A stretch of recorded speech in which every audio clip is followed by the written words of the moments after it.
Our next speaker, Ms. Shamin will talk about inclusion and inclusive classrooms. Ms. Mehrotra has been a part of Umeed leadership team for over 20 years, where she heads school services, mental health, and awareness. She has worked extensively within the education sector to support schools in creating inclusive environments for children with diverse learning needs. Through her leadership, Ms. Mehrotra has conceptualized and built programs that aim to foster cultures of acceptance and inclusivity in schools, ensuring that all children, regardless of their learning needs, can thrive both academically and socially. She also heads the awareness vertical at Umeed and has been working with the team to support and build awareness in the space of developmental disabilities, especially in the context of early intervention, self-advocacy, and inclusion.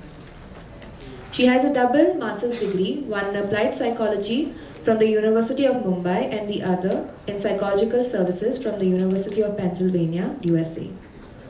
In the course of a session, she will try and simulate how one can feel excluded in a classroom. Please join me in welcoming Ms. Shamin Mehrotra to the podium. Okay. Yeah. So I have the toughest task of the day because I'm doing this right after lunch. Everyone, all of us here have been to conferences and we know what it's like to do a session after lunch, right? Talk about it is bad enough. Listening to it sometimes is worse, right? Because you really have to struggle to keep awake. But thank you firstly, AMF, for having me here. And Sansya, did I say that right? You're making it sound exciting. I'm not doing so many activities. This is too large a group to do what I did at AMF. We do something which is a simulation and get people to feel what it feels like to have a disability.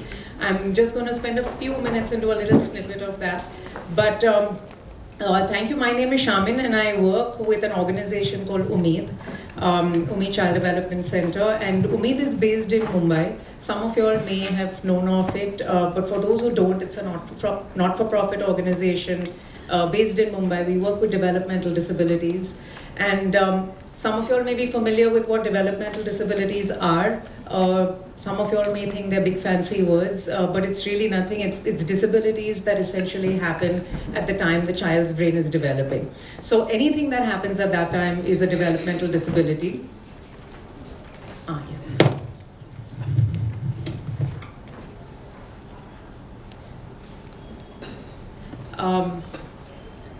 So, you know, when we speak about disabilities and developmental disabilities, it's an entire spectrum. And the reason I say it's a spectrum is because there are many of these disabilities that are visible to the eye and that we can see, right? When I typically say what comes to your mind when we think of the word disability, I'll often have people tell me someone with a crutch, someone on a wheelchair. And so there are many disabilities that you can see. Some of these you may be familiar with, which is, you know, cerebral palsy, muscular dystrophy, Down syndrome. But there's a whole range of them that you cannot see. The invisible disabilities, a lot of what Martin was talking about, dyslexia, the learning disabilities. A lot of you all may have engaged with children with learning disabilities, children with ADHD, children on the autism spectrum, because that's oftentimes what we end up seeing in schools, right? So you all may be familiar with these terms. But these are disabilities you cannot see, right? Now, while in India, having a disability of any kind or being diverse in any way is challenging in itself, when it's children who have invisible disabilities, it's almost like a double whammy, right? Because these are children who look just like everybody else. The problem, as Martin said earlier, is that in India, oftentimes we don't talk about these disabilities, right? So everyone is sure about them. And that's why they often get mislabeled as being naughty kids, as being mischievous kids, as being lazy kids. And because of that, then they don't get the support that they need, right? So it is hard, you know, in a country like India. And, you know, when I talk about disability, oftentimes I hear people tell me, you know, should we be talking about disability in India? Like, I mean, we're in India, right? There are too many other problems that we're working with. But if you do the math, you know, Indian and global statistics say that at least 10 to 15% children in low and middle income countries have a disability. That means 1 in every 8 child has a disability. That means that there are many people in this room who have a disability. That means that if we look back to our childhood and, you know, think of the memories from school, we'll probably think, you know, that one kid who constantly got into trouble, that kid who didn't finish his work. Because the numbers are huge, right? For India, that means over 50 million children with disabilities. So it is a large problem, and we need to sort of work our way around this. So now that I'm, talking about disability, what does it really feel like to have a disability? Yeah, I know, a lot of people operate on this sympathy mode, and we often tell people you need to shift from the sympathy to the empathy of it. It's not just about, oh, poor kid, he can't do this, oh, poor kid, they can't do that. So it's a small little snippet. This is something we do for an entire hour with activity after activity, but it's just a small little snippet that I want to talk about. And I'm going to use learning disabilities as an example here, because when we're young in school, we're told that spatial orientation doesn't define object identification, right? So if I hold this up, what is this? What about if I hold it like this? Yeah, so the way I hold something doesn't define what this thing is, right? But now I go to school, and then some smart person there tells me that when you hold this like this, it is. When I hold it like this, it is. When I hold it like this, it is. Or it could be this, right? Now, this is a concept that's really hard for some people. And kids with learning disabilities really struggle with this. Along with this, and I know we've spoken, Sushma in the morning has spoken to you all about, SLD, so you're all familiar with these things. There's also difficulty sometimes with spatial awareness and things like that. So I'm going to pass around a sheet of paper, and I'm going to get you to try and read and see what it feels like to read, perhaps with it, as a child with a disability. And these are things that oftentimes we take for granted, right? Things like reading, things like, speaking, things like writing. Many times we're taught it and it comes pretty easy, but many times we really, really struggle to do what a lot of us think of as fairly simplistic tasks.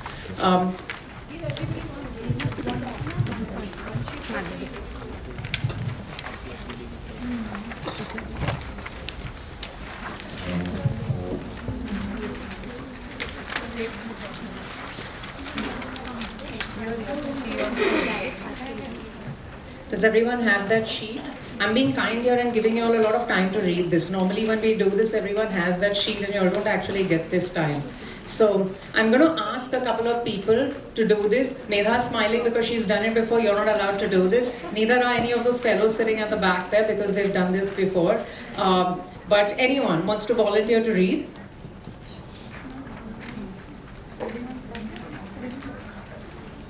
Martin, you're not allowed. But yeah, someone at the back on this table, can you read? Now as a mainstream school teacher, and I'm not saying all of us do this, but there are a lot of people who do this. I can make it easier, right, for you. Come on, the whole 150 of us are waiting for you. They're simple 3-letter words. Why are you taking so long? Hurry up, come on. It's simple English. Yeah. Come on, said Betty. We have... Is your name Swapna? I asked Swapna to read it. I'm sorry. So, what happens is that oftentimes as teachers, we use rhetorical questions, right? I'm not even sure who is speaking there. But if that person said, yeah, actually when I go home, they call me Swapna, it will keep me quiet, right? I only ask rhetorical questions because I want to display power. Because I'm the one who's the teacher and I'm telling you all what to do, right? So, sometimes it's not even about the content. It's really about how we approach our kids and the attitude that we have. But sure, come on, said whoever, but someone at the back there, Anuja, do you want to try? I can see some familiar faces, so I can call some names. Okay, but there's a spelling mistake. Oh, there is a spelling mistake, oh my god, who are you? Come on, said Betsy, we have to, it should be deck up this corner, but it's stick It should, yeah, so that's the thing, right? Because you're reading as a child with a learning disability, and what you're reading, it could be a P, it could be a B, it could be a D, it could be a Q, it could be a 9. For, heaven's sake, it could be anything. But are you all getting a sense of how hard this is to actually read, given the spatial awareness issue and the fact that, this is a concept that's hard to sort of understand, that spatial orientation now defines object identification, yeah? So you all can put those sheets away. This was just, one of those things that I wanted to show. The real experience of this is you being the only one who's seeing this sheet like this and everybody else actually reading it fairly fluently. That is what it means to have that disability in the classroom, right? We're going to do another small, most of you all here are teachers. I'm assuming you all will be familiar with this. It's a small little game. It's a story building game. So I'm the teacher, so I get to decide the beginning of the story, and I'm going to give you all a sentence, and then I want you all to build on that sentence, right? So I went to the supermarket, and then what happened? You went and bought vegetables, and then what happened? The lady in the yellow and pink dupatta. Then I purchased some vegetables from you. Then you purchased some more vegetables. Okay. What about someone at this table? Yeah? I met my friend there. You met your friend there. What about you? Then I went to the checkout counter and realized I forgot my wallet in the car. Oh my God, yikes. Okay, you forgot your wallet in the car. Okay, then what about you there? Yes. Yes. I asked my friend to help me out with making the payment. You asked your friend to help you out to make the payment. Okay, what about the person there whose name wasn't Swapna but who was speaking?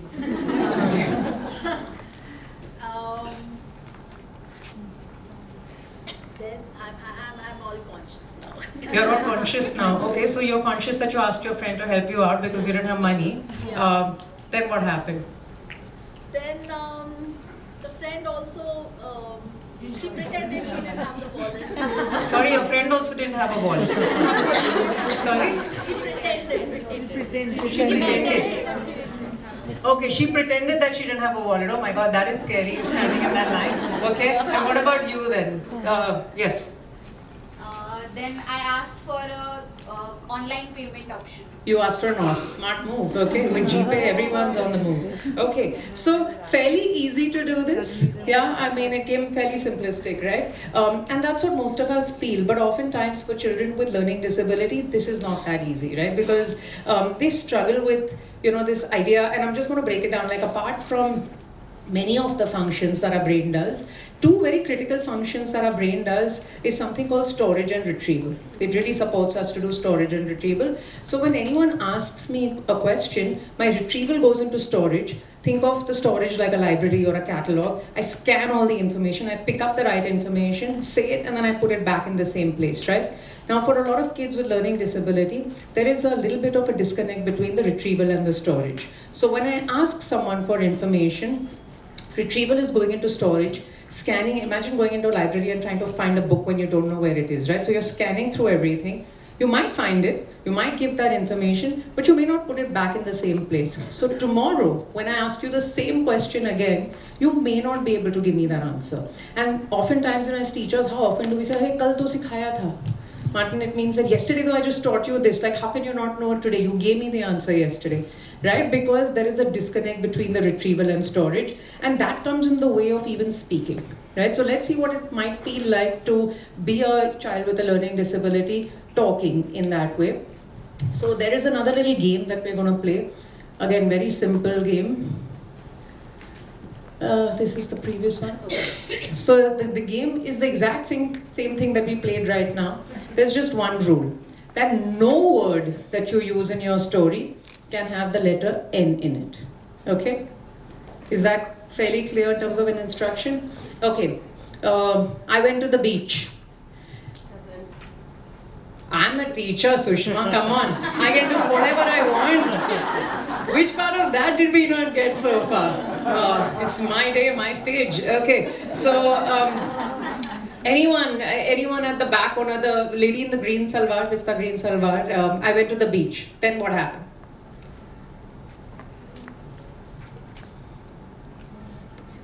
Again, like I said, I can make it easier. Come on, we're all waiting. I'm running out of time. Beautiful beach. Saw Beautiful beach. a beautiful beach. Okay. What about Tanima? She's had enough of me for a while. But what about you? With a lot of shells. With a lot of shells. Okay. What about you in the blue? Looked at the sea.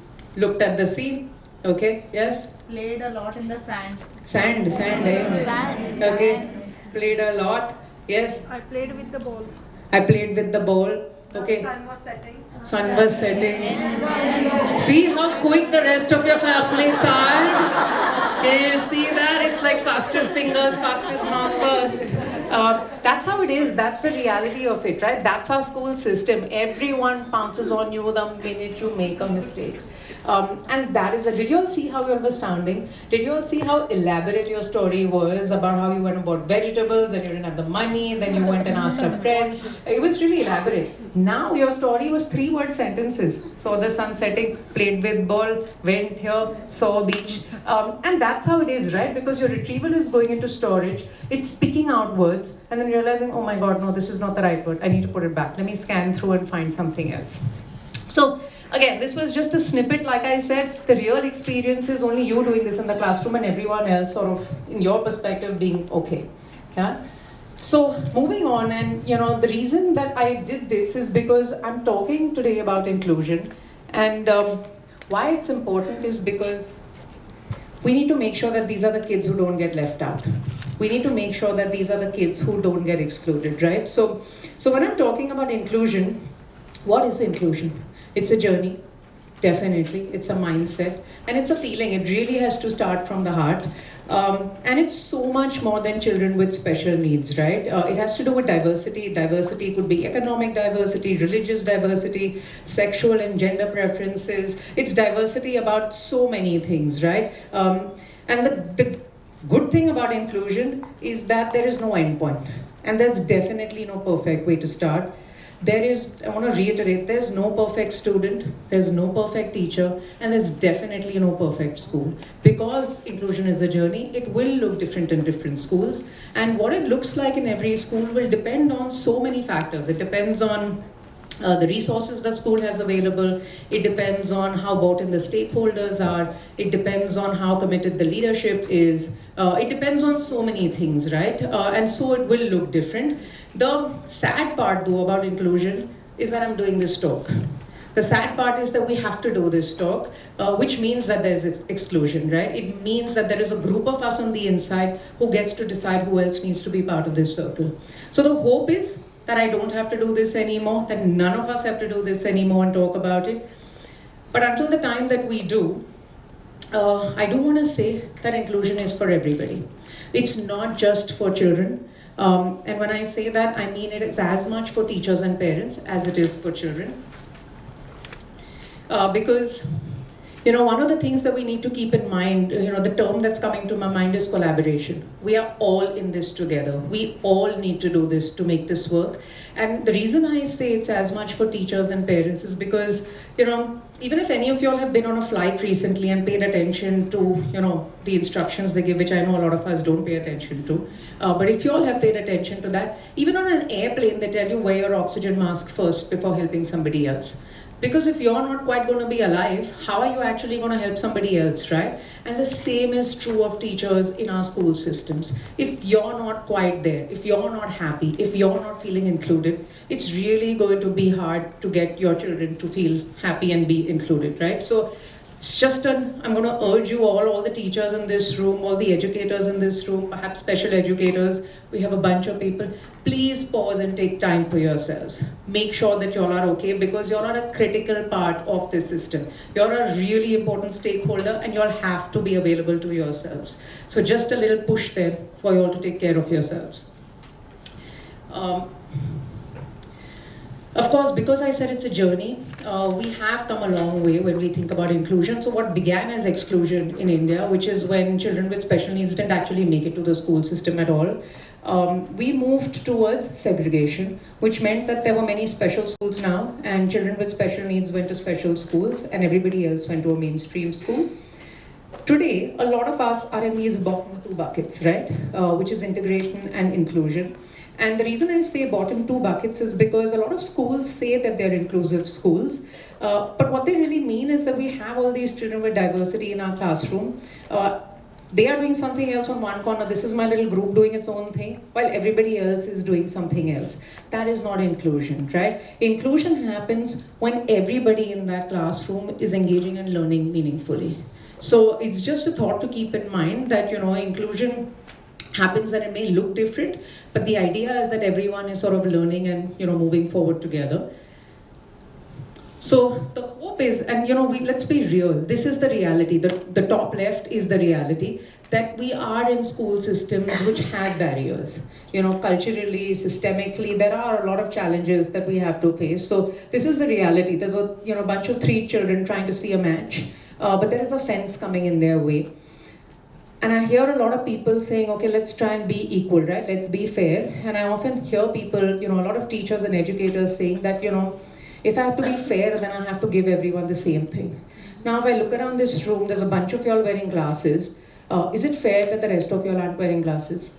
No. Some of y'all need it, some of y'all don't, right? It has nothing to do with fairness. In fact, if you want to be fair, you have to treat people differently, which brings us to this idea of equity, which is what means that we give everyone what they need, right? So, one child needs a ramp, one child needs a smaller little box, one child doesn't need anything, and then they're all able to see the match. But the hope is, what we're all striving towards, what we all want, is that we reach this point of justice where the systemic barrier is removed. Because then you don't have to do things differently for different kids.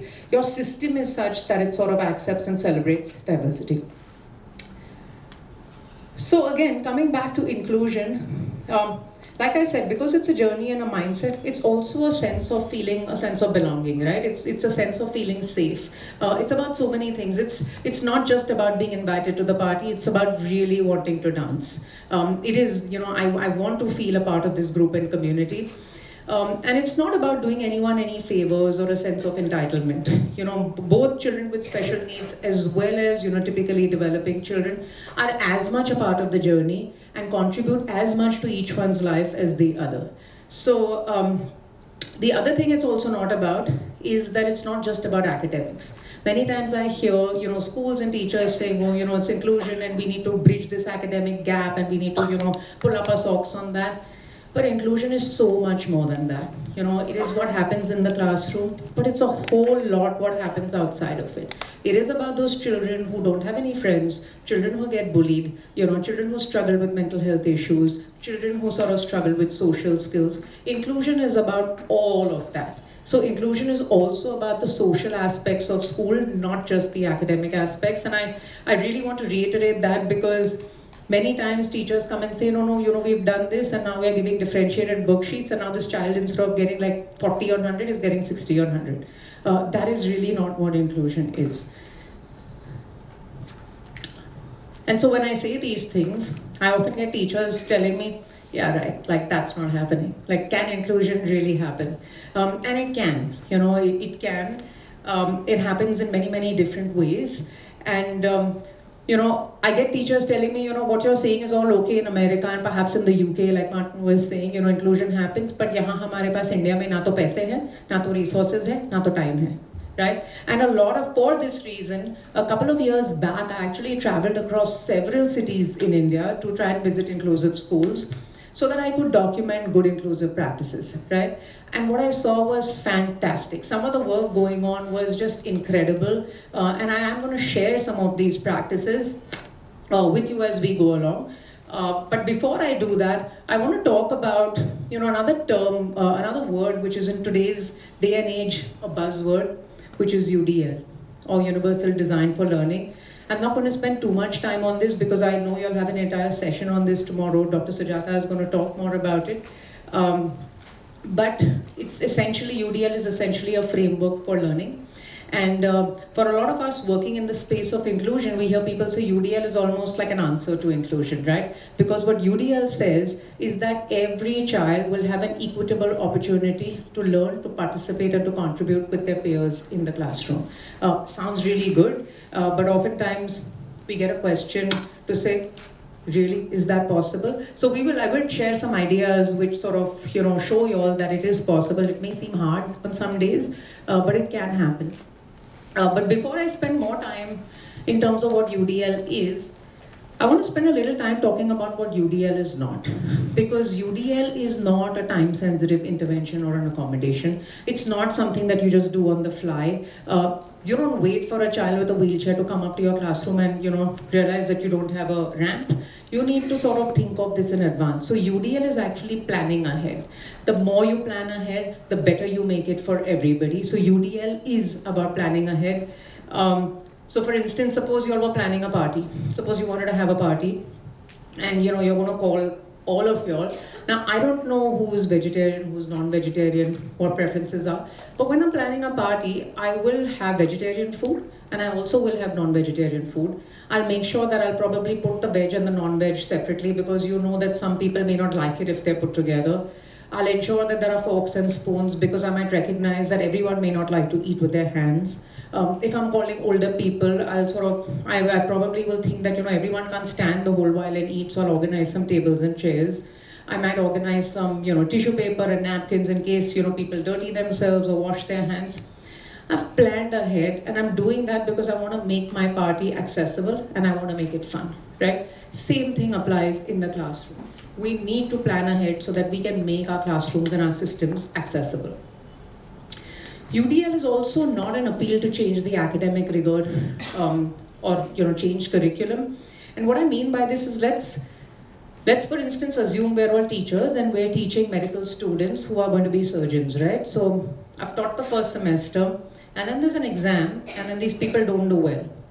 I'm not going to say, hey, you're not understanding this, you're not figuring it out, let me change the curriculum. God forbid any of those people are going to do surgery on us later, right? So we're not changing the curriculum by any means. But what we are going to do is, as teachers, we're going to start thinking a little bit more creatively and think, how can I deliver this content? How can I make my teaching more exciting? How can I make my teaching more interesting?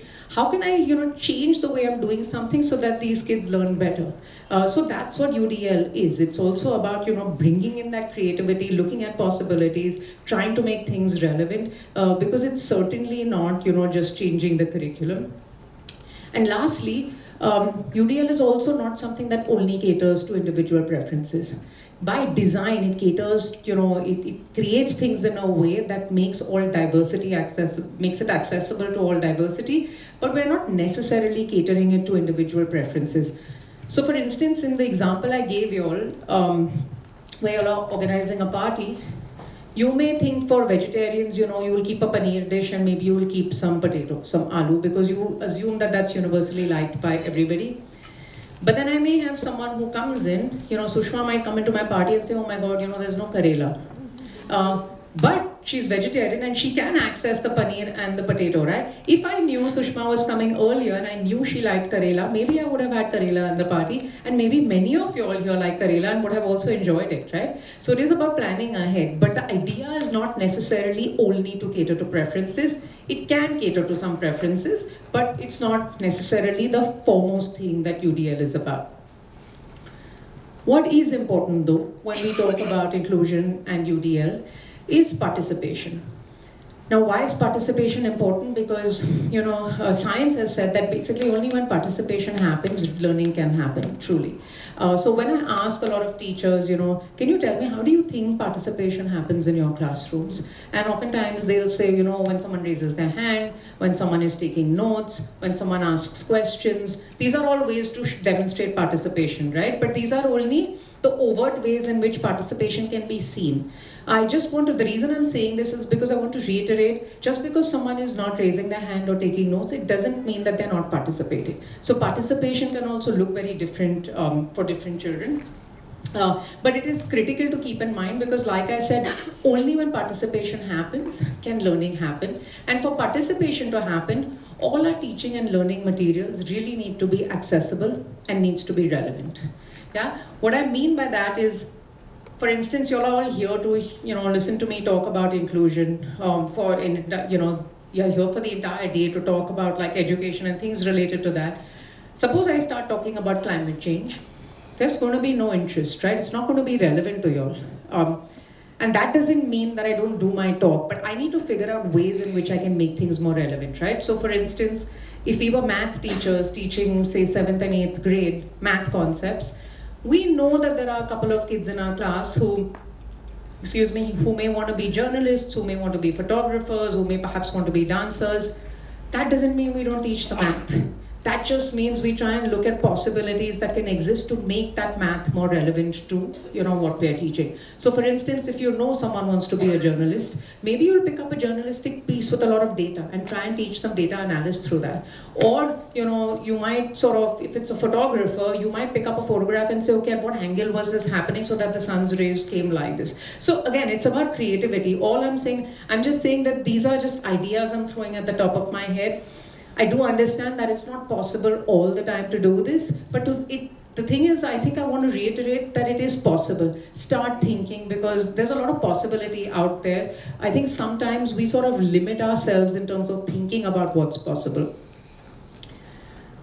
Now, why is UDL important? Because when we clear the path for special needs, we clear the path for everyone, right? And diversity exists in every classroom. That is a given.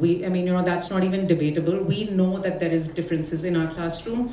So what UDL says is that we need to sort of make things right from the start by intention and design such that, it is accessible to diversity.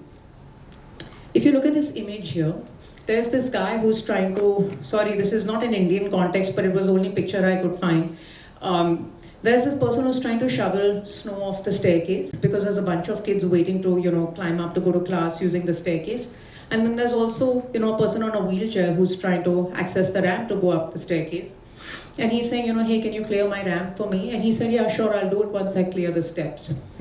But the truth is, if he cleared the, snow off the ramp, even the kids who are going to walk up the stairs can sort of access the classroom, right?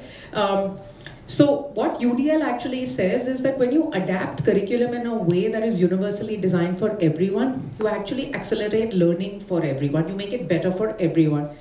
And this is not me saying this, research has said this, there's a science behind this. So this is something that's very important to keep in mind, because this is an argument that teachers always come to us with, right? That, I can't do it only for one, child, what about everybody else? The point is, if you do it for this one child, you're helping everybody else in your classroom, and scientifically it's proven that you're sort of accelerating learning outcomes. So it's really something to hold in your mind. Of course, the more nuanced this is and the more you know of specific, preferences and differences, you can sort of include that and add that as layers to your, starting point. But only doing that for specific needs, that is differentiation. That is not UDL. And don't get me wrong, I don't think differentiation is bad, it's great. We should be doing it also. But the point is to actually truly do differentiation. Then you need to know each and every difference that exists in your class to be able to address all diversity, versus UDL, which sort of does it by design. It does it in a way that then diversity sort of gets included. Because when we clear the path for special needs, we clear the path for everyone. Now, again, I just want to focus on these two words, because when we say UDL, the D and the L is critical, right? Like, why do we use the word design? Why design in UDL? And I want to say that the word design actually comes from architecture. So when we use that, and remember I said that there are lots of invisible disabilities. So oftentimes what UDL says is that we need to design for things that we may not also be able to see, right? So when we use design, what the word design means is that we create things in such a way that we have universal entry points or access for everyone. What it also means is that we need to keep things simple, because only when it's simple, it's sustainable. I mean, when we are learning new things, when they're complicated, if it's too tough, we also give up as adults, right? So for kids, it becomes harder. We really need to just keep it simple. That is, the basic thing. And then when we think of design in the context of learning, again, UDL is backed by cognitive neuroscience. So this is not just random things that people have made up, but it's backed by science that says that, in order to learn better, there are certain parts of the brain that need to be activated. So if you look at this image, there are 3 different parts of the brain that are being activated. And it's the why, the what, and the how that sort of gets activated. So These are not the pillars of UDL, but they're three really important principles of UDL. And what it says is that, when we create something and when we sort of have participation in the classroom and when we're using UDL, it is important to sort of think about the why of the learning, which activates the affective network in our brain, which is really about how the child is feeling. How is the child feeling in the classroom, in this environment? Is the child motivated and interested? There's also the what of the learning, which is the part of the brain which is a recognition network, right? So how am I presenting the content that I'm teaching? How am I presenting the material to people so that I can sort of, see it in different ways, recognize it in different ways, categorize it in different ways, maybe draw patterns from it and learn it, right? And then the last one is the strategic network, which is how of learning. So once I learn something, how do I make my learning visible? So these are the three, these are three critical principles when we talk about UDL. And like I said, I don't want to spend too much time on it. I just want to go through these three main pillars of UDL because I know you'll have an entire 1.5 hour session just talking about UDL. So I wanted to just introduce the concept so you all can mull over it a little bit before you all sort of, listen to more about it tomorrow. So the three main principles of UDL are multiple means of engagement, multiple means of representation, and multiple means of action and expression. Pretty self-explanatory actually when you look at it, because the pillar of engagement actually, it provides opportunities for students to sort of engage with content in ways that are meaningful, right? It taps on that affective network and it sort of, talks about how the child is feeling. So is the child feeling safe in my class? Am I providing an environment that's supportive so that the child can raise their hand and ask questions? Am I making my class interesting? So if I'm starting with something, am I giving like a hook or a little bit of a mystery to sort of pique their curiosity and their interest? Am I sort of giving them choices to sort of pick and choose what they want to do? All of this is just different ways of engaging children, right? Then there is the multiple means of representation, which sort of taps on the recognition network. And it's how am I presenting information and content to, in different ways to accommodate different learning styles. So oftentimes you will hear people talking about, telling teachers use a multisensorial approach to teaching. And that's great, but this goes a little bit beyond that because we do know that there are different learning styles in our classrooms. So of course, multisensorial is good. But with that, suppose we're showing a video, can we pause in the middle to check in that people are sort of understanding? Can we talk a little slowly so that we know that they're getting it? Can we increase our font size so that we know that they're sort of able to read it? So these are all things that can be done. It's just really how are you presenting that material.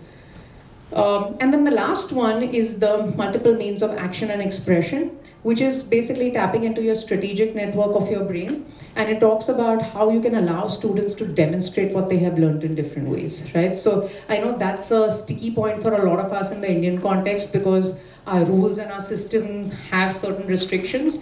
But, ordinarily, can you get, a child to sort of talk about what they've learned versus write it down? If they have to write it down, can they use a computer perhaps instead of a pen and a paper? Can they sort of create a project with their peers to sort of demonstrate that? Can they, do a role play or a skit around it? I mean, there are so many different ways. These are just ideas. And like I said, I'm not going to go more into detail because you all will do this tomorrow. But I do want to say that when we think about inclusion, it's really important to keep these principles in mind because a lot of inclusive practices, I mean, when you come down to the nuts and bolts of it, it's really just good teaching practice and inclusive pedagogy. So I want to share some examples of what I witnessed when I went to several inclusive schools across India.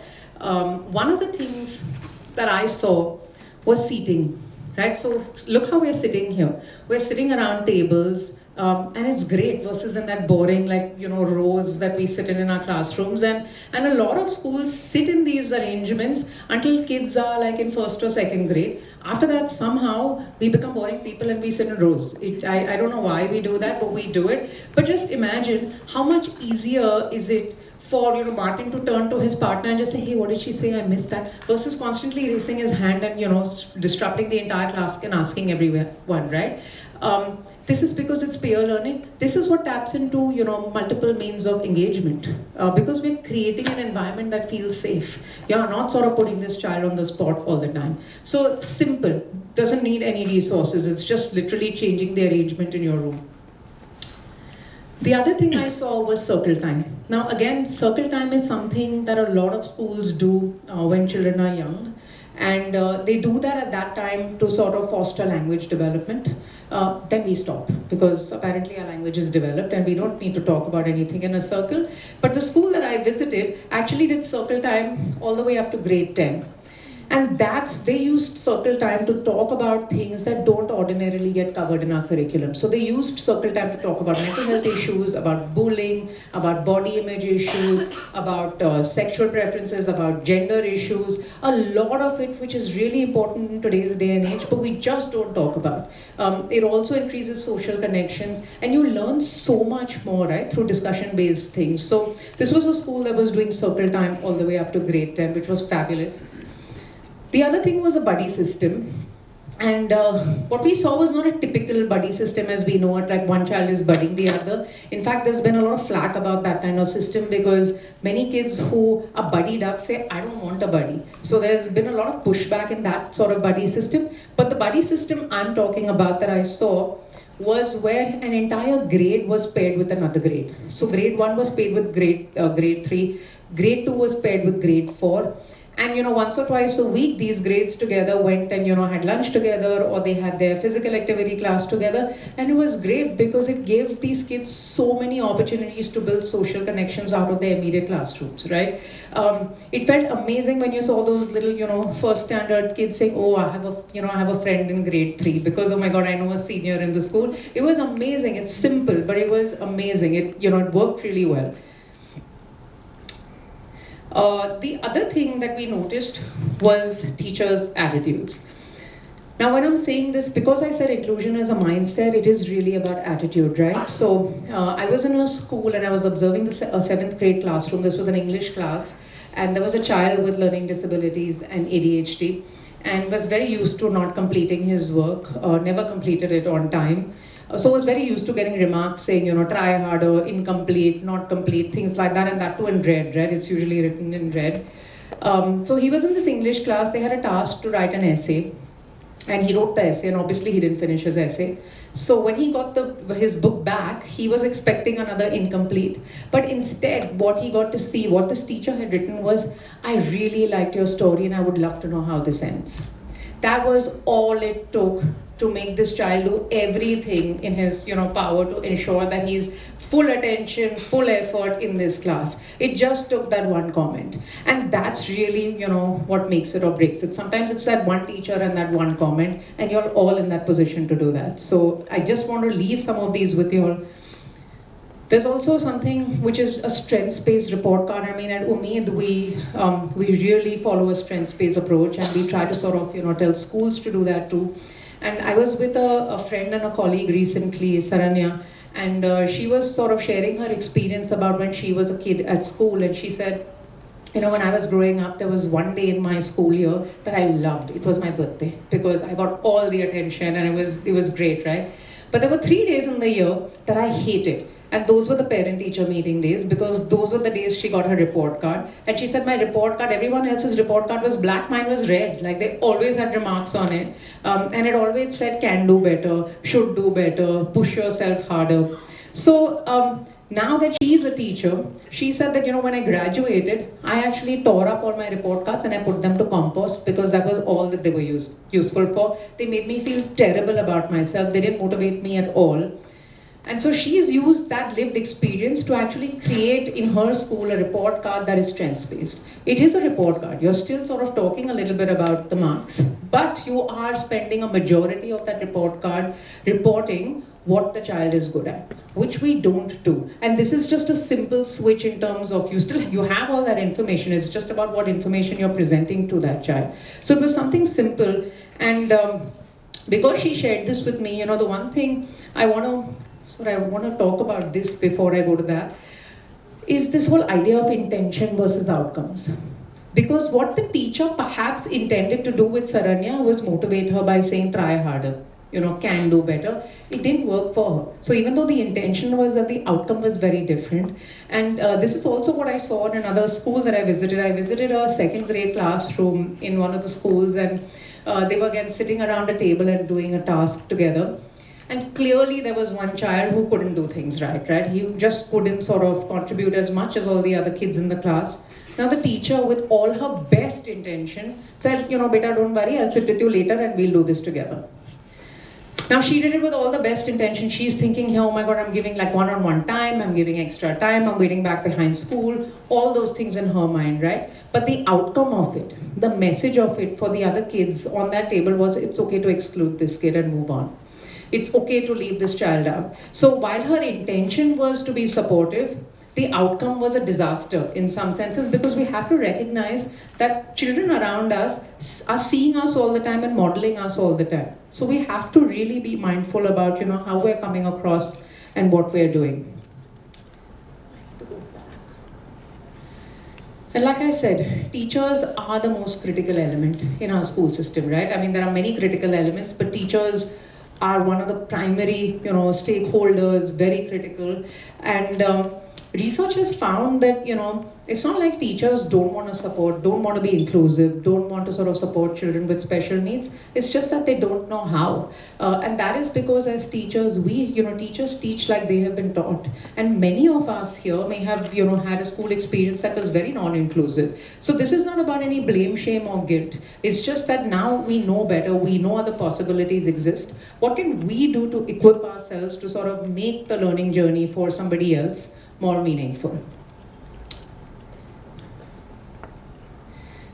The other thing, again, that we witnessed, and again, like I said, keeping it simple, right? So what we noticed, this teacher do when she walked into her classroom is, and we've seen, a variation of this in many classrooms, where someone will walk into the classroom and say, okay, everyone, remove your math book, open to chapter number 5, page number 27, sum number 6. Whoa, that's too many instructions in one shot, right? Especially for a child with attention issues and learning disability, it's way too much. What this teacher did is she walked into the class and said, hey everybody, remove your math book, paused for 3 seconds, said, okay, open up to chapter number 5, turn to erase the board. So it was another gap of 3 seconds, and she said, open up to page 27. Paused and then said, open up to sum number 6. It was simple. I mean, of course, breaking it down, these are single step instructions, and of course they're going to help the child with LD and ADHD much more, but it's going to help every single kid in that class. I mean, what's not to like about getting simple instructions?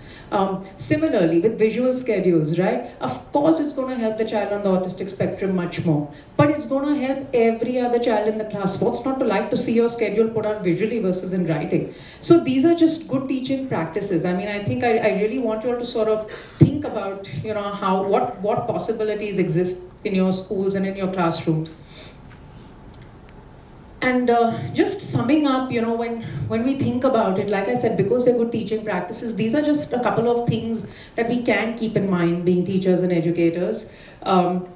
And it's about keeping things simple. Like I gave you all the examples, simple step instructions, single step instructions. If you're giving a task that's complicated, break it down. The simpler it is, the easier it becomes. And because you're making things simple, you're also providing opportunities for success. So oftentimes children with disabilities don't actually experience success, and it's really our job in some senses to allow them to experience success, right? What that teacher did is he sort of helped that child experience success by saying, hey, you were really creative and you did a great job. So it is important to sort of break it down so that they do experience success, use a strengths-based approach, use things that they're good at.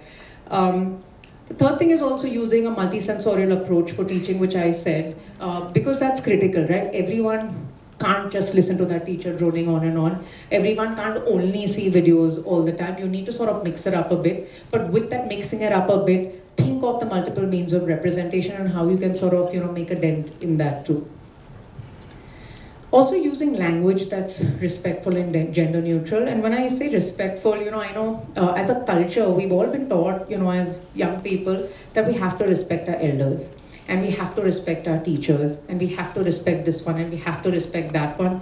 But more and more times are changing, right? I work, I'm a mental health practitioner by profession, and I work with a lot of young people. And I have a lot of young people tell me that, I'm not going to be respectful to that teacher if she's not going to respect me. Because, and it's true, right? Respect commands respect. Like if we want to feel respected, we need to sort of also respect other people. So I think this is just something we take for granted when we're in a professional space. But times are changing, and we do need to sort of, start using language that's respectful and gender neutral. Oh, sorry. And of course, celebrating the small achievements and the successes, right? As like I said, achievement and success can look very different for different people. For some, might be winning a beauty pageant. For some, it's getting yourself on the moon. But for some, it's as simple as tying a shoelace. That is challenging, and if they've been able to done that, we need to celebrate that. I mean, in our country, we talk about celebrating diversity. I don't really know whether we do it. And if we do it, at certain levels and standards. We need to sort of change the norm. We need to think different, look at it from different perspectives, because it really means so many different things for different people. Now, this is a term, this is a statement rather, that a lot of people have been sort of, talking about, like a lot of advocates in the community have been talking about nothing about us without us. And what this means is that no policy or decision about a group of people or about a community of people should be made without the direct participation and representation of that group of people or community, right? Totally makes sense. Yet, how many times do we ask our children what they want their school and education systems to look at? Zero. We just don't ask. I think we assume that children don't know, we assume children don't have a voice, but I'm going to urge all of you all here to start asking children. Ask them what they want their schools and their systems to look like. Ask them what do they want to know, feel, and do, in life. Ask ourselves, what do we want our future generation to know, feel, and do? And then maybe we come up with something together which is meaningful for both, right? For the kids as well as us. So because this is critical, it has to be relevant and meaningful for them for anything to move forward. And it is something, all of you all are in positions of sort of working with children, and I want to say that you'll all have an opportunity. And when I'm saying that, what I mean is that, there was a research done several years back where they interviewed thousands of people between the age groups of 35 to 40. And they asked these people, and that means it's a good 25, 30, 40 years after we went to school, right? And they asked them, what are the top 5 things you remember about your school? And you'd be surprised, but the top 2 things that they spoke about were teachers who hated me and who I hated, and the teachers who really liked me and who I loved. So you have that opportunity to be remembered in someone's memory 20, 30, 50 years from now. Please use it wisely, because you will be remembered.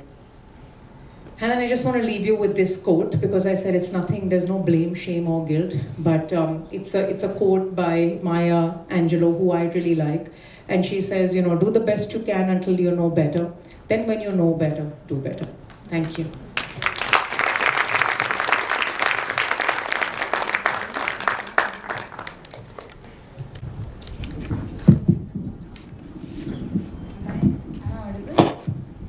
Yes. Yes.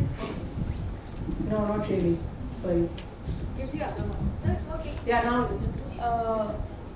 Can you hear me now? Yeah, I can. Can everyone at the back here? Yes. Yeah. Okay. Thank you so much. You're very welcome. Especially as a student, this is very enlightening, because at least we get to read this only in our textbooks. So seeing real life examples is very helpful. So my question is, like you said, a lot of these accommodations are helpful for typically developing children. Also, even without any sort of difficulty or disability. I've been working with 1 or 2 families who have children who are typically developing, but they would benefit from such adjustments. And when we try to speak to parents, they take it almost as sort of an attack on their parenting or on their children. So how would you kind of address that? Yeah, I mean, I don't know. That's a tough one, right? And the reason I'm saying it's tough is because I don't blame the parents. Oftentimes I'll hear teachers say, oh, the parents are not accepting, they're just refusing to see something is happening. As a parent, when I'm going to a school system and an entire system full of people are saying that they can't figure out my kid, what am I going to do on my own? So it's easier for me to say, hey, nothing's wrong, because systemically we're not geared to sort of support children with disability. So it's easier to say nothing is wrong versus admitting it, because if I say, yes, my child has a disability, a lot of schools say, okay, then, take them out, get them sorted, fix them, and then bring them back. And there's nothing to fix because they're not broken to begin with. So I think it's a mindset thing, and so I don't blame parents per se. It is a systemic issue. Unfortunately, until our systems are geared, in a way that is more supportive, it is going to be hard to get parents to sort of say that it's okay that my kid has a disability. Martin spoke about it earlier, where we're talking about the fact that there is stigma, and when there is stigma, you're stuck with a label. You sort of get bracketed into a niche sort of spot, and then everything is sort of, you're put on the spotlight. It's almost when you have a disability, people are watching you through binoculars. And many people don't want that to happen. So it's just easier to say no, nothing is wrong. And yeah, that's the truth of it. The other part of it is that as a mental health practitioner, when we work at UME, then there's someone who's gotten a diagnosis or needs support in any way. We try to have conversations about it and discuss it and sort of get them to a sense, a place of mutual understanding in terms of what this means. So diagnosis apart, actually, that's just one part of it. That doesn't change who this person is.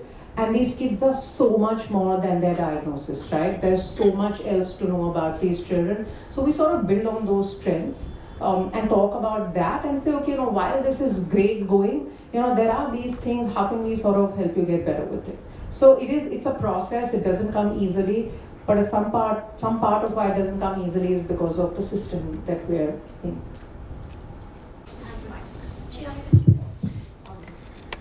So as a parent of a special child, I am really intrigued about this buddy system because I feel it works. But now when I'm looking at it from a different perspective as a 2B special educator, how do I get a consent of the other child to buddy my child? Oh, I think you have to be open about it.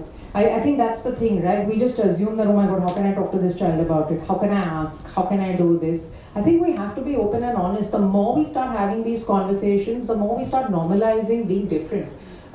We make such a big deal about being different in our country that then it becomes a bigger deal than it is. So I think we need to start normalizing it. And like I said, was that me? No, it's okay.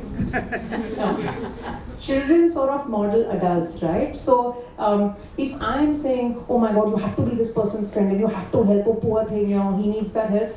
No, he needs, support, with understanding instructions, and he's going to get that through you. You need support with math, and so you go for math tuition. This one needs support seeing things, and so, they wear a pair of glasses. It's just a different kind of support, and I think we need to talk about it like that. We don't need to make it a big deal. I think we create it as like, this big thing, and so it becomes a big thing, and which is why we're asking these questions, right? How do I do this? How would you ask for help for anything else? We don't think twice before going to a doctor or asking someone for some medication when we're not feeling well. But we make this a big deal. So yeah, I think all you need to do is ask. Ask the parent, ask the child, would you be okay to sort of support this child needs help with, figuring their way around school or, doing an extra worksheet. Would you be okay to do that? Because, he has this need, and can you help?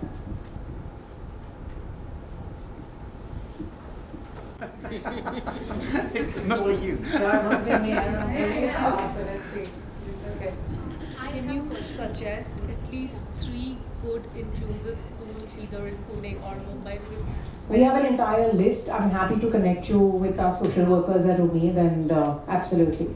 Okay, because we have a lot of parents, and whenever I give them the name, they come back to me after a year saying, oh, yeah, this was... That's also because good is perspective, right? A lot of schools say they're inclusive, but like I said, they do integration, and then, we live in a system. I think people don't take a rights-based approach, because when we are parents of children with disability and we go to a school, we almost feel, oh my God, the school is doing me a favor by having me there. Now, how can I ask for anything more? Because if I do, then they'll chuck me out of school.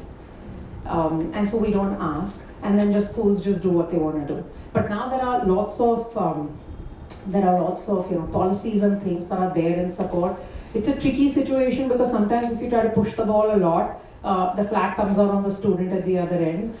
So it's a hard conversation to navigate with the school. Having said that, there are lots of good, great inclusive schools, and we can share, all the resources we have. So there's also, the document that I was talking about, good inclusive practices. That's available on the UMEED website if anyone wants to take a look, because it's real life examples of different schools across India. Even she had a question. Wonderful explanations. I was actually delighted to hear this. It was wonderful explanations. I think Can you hear? Yeah. It was good explanation on UDL, actually a new concept for us. I have been in this field for quite some time, but I actually wanted to ask you, is there anything on inclusion that can be dealt at the school level? Like, directors or principals can be doing something on that, because we, learning about it, we are not able to do anything actually on our front. Yeah. So no, you're absolutely right. Swapna is laughing because that is the reality of it. Our system is such that unfortunately it's top down. Yeah. If your management and your leadership is bottom, it's going to happen. Not to say that this way is not good enough, but this way is a slower process than this way. So yes, I mean, at UMEED, we run several training programs. In fact, we're going to start a new program this year, which is called the School Leadership Inclusion Training Program. It's meant only for school leaders to support them in, thinking through inclusion and what it means and what it may look like in their school. So there are, of course, other trainings. There's a lot of information online, but someone really has to want to do it. That's the thing. You can't force them to do it. You can talk about it. You can build awareness about it. It's like saying that you can, bring the horse to the water, but you can't make it drink. So you can only talk about it, and then it's up to that individual person to, take it and fly. So, but there are things available in terms of trainings, yes. So if we can get that, maybe I can work in my area. Sure. Wherever I'm working, I can share them with the schools and directors. Absolutely. I mean, the UMEED website is just UMEED, that's ummmed.org. A lot of this, in terms of the trainings and resources, are available online. Because we see children getting affected on this front, but we cannot do anything as working in the field. Actually, I'm going to challenge you there because you can. When they say the cross with the schools, then it's a slow process. No, I hear you. It's difficult and it's slow, and it feels sometimes, as a teacher, you feel it's just not worth your while because you don't want to upset anyone in the school. But still, you can still sort of, make a difference to your immediate classroom. You can do things that are different. You can be remembered 50 years from now as being that one teacher who made it for someone. So there's a lot you can do, but I absolutely hear you. I mean, in terms of the leadership, again, like I said, resources are available online, so happy to share them with you. Sure. I'd just love to take that. There's one last question, yeah. Sure. Hello, ma'am. Hi. Thank you so much for this amazing session. You're very welcome. From morning, all the sessions were amazing. I didn't get a chance to ask questions. Actually, I was sitting at the last. Actually, I've heard this, everything, whatever you said, it's so relatable. And as you said, that it's a stigma, right? It was being mentioned earlier by Martin sir, which is a stigma. How, as teachers, and to be special educators, I think many of us might be, getting involved into special education because now we know what is the importance of inclusivity, right? In every school it is being done, but, accepting people from heart and not just because the government has said it. That's the bigger question. So how do we fight this stigma, especially when it comes to parents? As you said, that parents, that one person coming, it's better to not elaborate and just say, koi problem nahi hai. Yeah, and again, like I said, these are systemic challenges, right? Sometimes I think we need to make that voice loud enough. So to give you an example, several years back, because my background is in mental health, we have, as mental health practitioners, so many of you all who may be psychologists or psychiatrists, you're maybe familiar with this thing called the DSM, which is called the Diagnostic and Statistical Manual. I'm seeing a couple of people nodding. It's just basically a whole list of criteria based on which you make diagnoses, right? many years back, when the DSM had just come out, homosexuality was part of that criteria. It was considered to be a disability and a disorder because there were very few people talking about it. Today, there are more and more and more people talking about it, and they're trying to normalize this situation. And so it's come a far way. Of course, it's been removed from the DSM, but now, we're legalizing rights in terms of same-sex marriage and things like that. So I think it is a process. It will take time. But we as individuals need to start being part of that movement. We need to create that movement. We need to normalize conversations around disability, around difference, around diversity. And it will take time, but I can assure you, the reason we're all here gives me hope, right? That we're all working together in this space, so something is happening. 20 years back, we weren't having these conferences. The fact that we're having it today means there's been a shift. And yes, there's a long way to go, but we're on the road and that's great. So it will happen. Ma'am, one more thing. I'm sorry, I'm asking the second question. Okay. Actually, there was a session where we were being told that the early screening is important, as early as possible. But the assessment cannot be done till a particular age. So if we find, like the options, the checklist which was given, we find that the child is somewhere on that verge, and we cannot send that child to the assessment because the child is not an appropriate age. So as teachers, as classroom teachers, what can we actually do to help them out? The same thing you would do once you get the diagnosis. Your intervention is not going to change. You still need to, on a daily basis, see, the diagnosis is a label that is used. I'm not one who's a strong believer of diagnosis because I think it's almost disrespectful of the person's disability or difference, right? Because it's like saying, they have a fever. Now a fever can be 99 degrees. A fever can also be 104. How I respond to it at 99 versus how it will look at 104 will be very, very different. So if I just label someone as LD, it's a whole spectrum, right? Like it can be anything. It can, represent itself in many ways. But the point is, you're still dealing with that difficulty on a daily basis. So you still need to address it and intervene in any which way. You don't have to wait for the diagnosis to provide support. It's like saying that if I have a fever, even if I can't access a doctor, I still know that I have to take the crocin. Because I'm still feeling sick and feeling uncomfortable and feeling low, so I'm going to try and do that. I'm not going to wait for the doctor to tell me, oh, the fever is 102, no, actually it's 104. At 99, I'm feeling sick, I'm going to start doing something about it. So, whatever, in your checklist, if you feel that there are certain criteria that have already been met, start working, start providing that support. The intervention is not going to look much different. Thank you, ma'am. Yeah, maybe one last question because she's waiting to ask.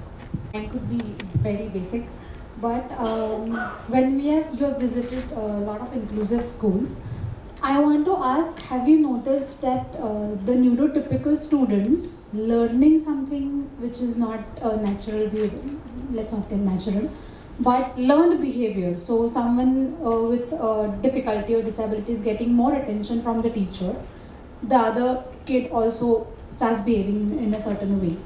Or how to sensitize the other students who are even younger than, let's say, first standard. Yeah, and I think that's what we need to do from the start, right? Because then that's the complaint, oh, that, I don't want to put my child in an inclusive school because they're picking up all these weird things from other kids.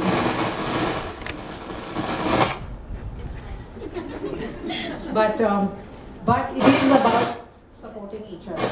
So they're learning. Can I use that? But it is about that, right? So how can we, be more supportive? And you're going to have to start having these conversations early. And like I said, we need to model that behavior. So the more we normalize just being different, it's really, being different is not bad. Being different is just being different. Even for a child who's 3 months old and 6 months old. I mean, we all have differences. We all have preferences. I mean, there are so many of us in this room. All of us have worn different clothes. That doesn't mean any of us is good or bad. Like, it's just that, we've chosen to wear something else. So we do things differently, and it's okay to do. So to that, when I know that the school that I went to and now my son goes to is a school in Mumbai. It's called Bombay International School. And they have actually made it part of policy to say this is an inclusive school. And when parents come up to them and say, hey, I don't want my child to be like that, then they said, then you need to leave. It's as simple as that, because the leadership has taken a stance on inclusion, and the leadership is committed, and they say that right at the front, right? They say that when you're taking admission, that this is going to be a school where you're going to have children with diversity in your children's classroom. If you're not okay with it, don't join. So I think that's what we need to do. We need to take a stance of being inclusive and then stick with it. We can't be sort of following that bandwagon and saying, oh, you know, so it's like saying that changing the curriculum. Just because you don't understand something or you don't like it doesn't mean you don't learn it. So it's part of the process. Yeah. Okay.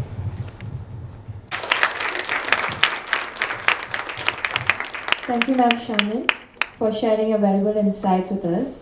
Your explanation of how spatial orientation can be challenging for students with learning disabilities, the disabilities they face with storage and retrieval, and how mistakes can become overwhelming in a classroom was truly enlightening.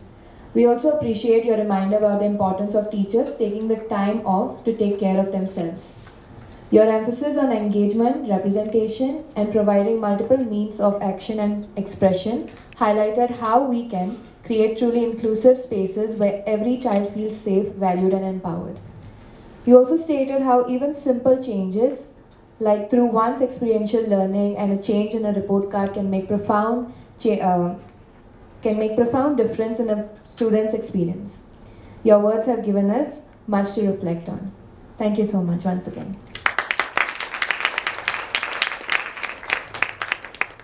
Post-lunch sessions are always a challenge.